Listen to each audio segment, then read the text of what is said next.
A seafood exporter has warned she will be forced to pack up her business after 30 years if the EU's ban on live shellfish exports from the UK is not lifted soon. Nikki Holmyard, director of offshore shellfish in Brixham, Devon, said she is bracing for the disastrous worst case scenario of having to close her shellfish farm due to the post-Brexit trade fiasco.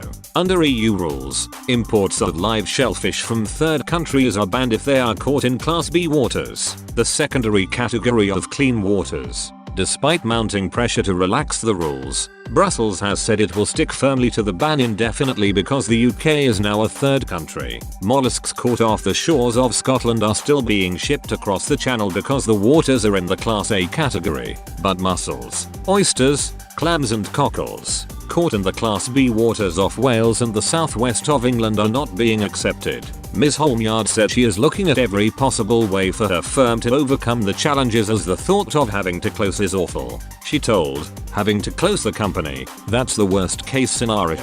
If this can't be sorted out we really need to think, well, how can we carry on? It's just not feasible to do what we want to do in this country if we can't continue the business. It takes a long time to actually build and then find the markets to absorb what you're growing, and that market was Europe. This is a model that we have built our entire business on, so the thought that it might be taken away is really quite devastating for us. Offshore Shellfish was founded 30 years ago and set up a new farm in Brixham in 2015. The contract allows the firm, which employs 15 staff, to grow a total of 10,000 tons of shellfish in the area. So far, the farm has reached a third of its production capacity. Ms. Holmyard wrote to Stella Kyriakides, the EU's Commissioner for Health and Food Safety, urging her to overturn the ban or else make an exception for the UK. However, she received a disappointing reply saying her request was unlikely to be granted. Now, she said offshore shellfish will have to make urgent decisions on whether to keep building their farm out to sea or to scale back. She explained, every year we wanted to continue building out until we've reached the maximum. But we've got to make decisions now about whether we put out more equipment this year, what we do with the farm. You've got to plan now for 2-3 years ahead. It's always forward planning with farming.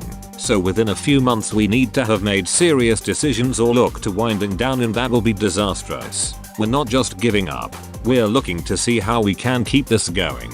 It would be awful if we had to start taking stuff away again. Ms. Holmyard is calling on government ministers to urgently address the issue with their European counterparts and find a solution to help the industry and protect jobs. Earlier this month, Commission officials said the bloc would not exempt Britain from the rules, insisting it would be subject to the same regulation for other non-member countries. Before the post-Brexit transition period ended on the 31st of December, live shellfish caught in Class B waters in the UK were subjected to a purification process once they had reached their destination in Europe.